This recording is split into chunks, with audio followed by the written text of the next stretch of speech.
Hi, my name is William Jago. I'm going to talk to you today about jigsaw teaching or peer teaching, which is a great tool for improving student effectiveness and learning in your classroom.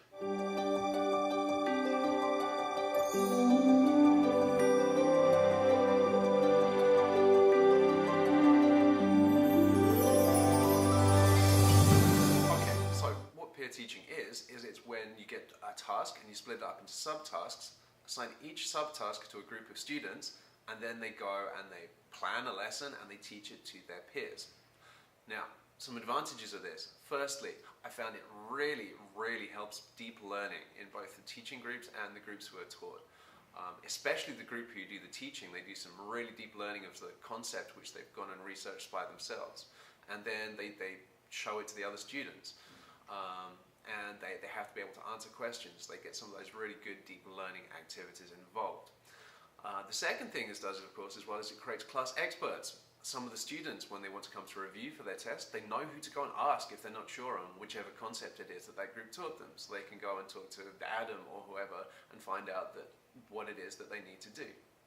The other thing I found, which is really good for this, is it's sort of a teenagers, the language of instruction for the other groups. So instead of you trying to break up your thinking into ways which are navigable for them, because they're students, they do it naturally for each other. So they'll use a language which they understand.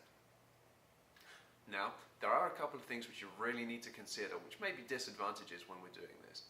First thing, the students may well miss out some things or some key concepts which you want them to cover. So you're going to need some flexibility. Give yourself a period or two afterwards to either pick up the pieces, join the dots together, do whatever needs to be done to fill in those gaps which are left by doing this method.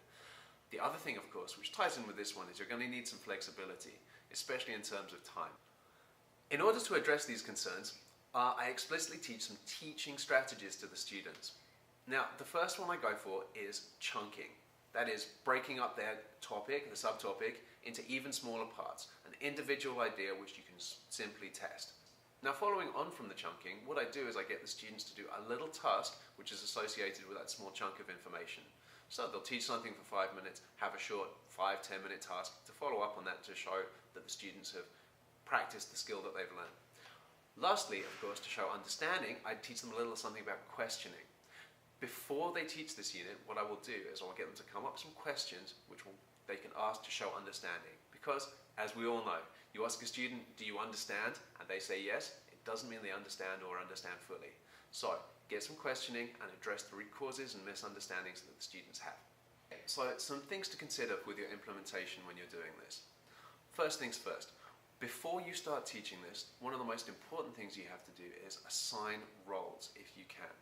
So what happens is the students are going to have an individual role in their group, something which they take ownership of. This just stops students free riding and doing anything like that which could leech off their group and avoid doing work. Second thing, which is really important, have an open-ended component. This kind of ties in with the first one in that what you really want to do is you really want the students to be working till the end. One of my favorites for this one is that you want to have exam questions, get them to write exam questions or something like that, which they can do and you can improve on the exam for them to look at later. You also want to set aside a good amount of time for the students to plan this lesson.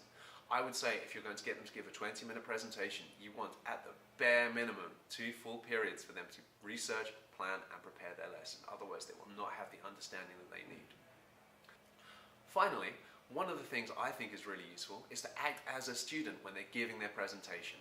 Now, my favorite way to do this is to sit at the back of the classroom, and every time they say something I think is unclear, I say, huh? So, overall, I found that peer teaching is a very effective tool in getting the students to learn some concepts really deeply. Not only that, but it's great to see them all discussing their learning and discussing the subject content which you're delivering.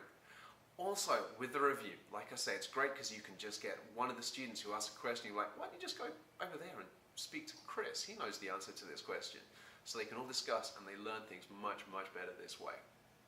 The first time you do it, it can be a little intimidating to give up control in your classroom, but I found it to be a very effective technique and it's really helped in my classes.